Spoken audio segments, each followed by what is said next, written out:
with Chelsea Clinton. And Chelsea, I know being a mom inspired you to write this book. And the book is about 13 women who made a difference in the world. What are you hoping little girls learn from this book, kids learn from this book? There's a quote that I include from this book from Sally Ride. She said often, and I actually had the chance to hear her say this because she spoke at my space camp graduation 20-some-odd years ago, where she said, it was great, I highly recommend it if you're interested in space, science, exploration, discovery. And I remember hearing her then as a kid, and something that I know she said often, which is, it's hard for each of us to imagine what we can't see. Yes. And so I hope that sharing these stories help more girls imagine themselves as astronauts, as journalists, as activists, as athletes, as artists, as Supreme Court justices. I hope it also helps little boys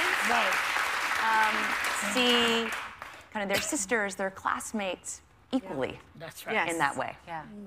Wow, the book is beautiful, actually, to look at. You. It's amazing. The illustrators. And yeah. it's gorgeous. And your mom makes a cameo in the book as well. And I'm just curious how you went about deciding who to include, because everyone that you chose is really powerful and has a really great message.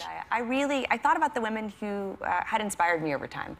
So the young women I remember learning about in school, Ruby Bridges and Claudette Colvin, who were titans of the civil rights movement, even before kind of they turned 18. Yeah. I mean, Ruby Bridges was 6 when she integrated her public elementary school in New Orleans, something I've thought about a lot recently, given recent events in New Orleans. Sally Ride, I already kind of shared how I came to know her story. I was a dancer as a child, and so I loved Maria Talchi. I was never going to be as good as Maria Talchi, but I remember watching old videos of her.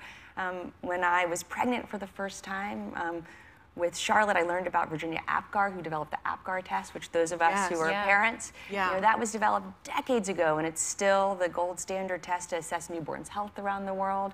I remember watching Sonia Sotomayor and her confirmation hearings and just being so impressed by her.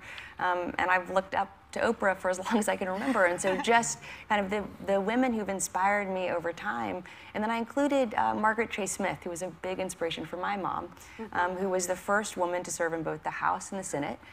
A Republican, and really someone, because she stood up against Joseph McCarthy, so what she stood against, but also what she stood for. She helped lead the congressional efforts to invest more in the space program.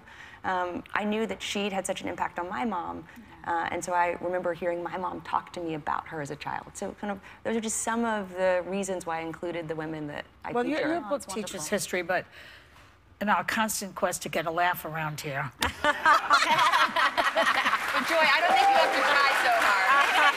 Are you aware of some of these other books that we have come up with for your mother's? Good Night, Vlad. That's for a collection. I was not aware of that, but I have to say, you have Runaway Bunny still on the back, which is my daughter's current favorite, alongside Peter Rabbit. She's obsessed with rabbits, back to Why We Planted the Garden. All right. Is she aware of Donald and the Terrible, Horrible, No Good, Very Bad 4 Years? No. Also not aware of that. Not our kids' bookshelf. Probably also not going to be read to my 2.5-year-old. And the ever popular. Joy reads to her grandson. I'm going to read Where the Fired Things Are. Yeah. Also not aware of that. Lynn and Flynn and Comey.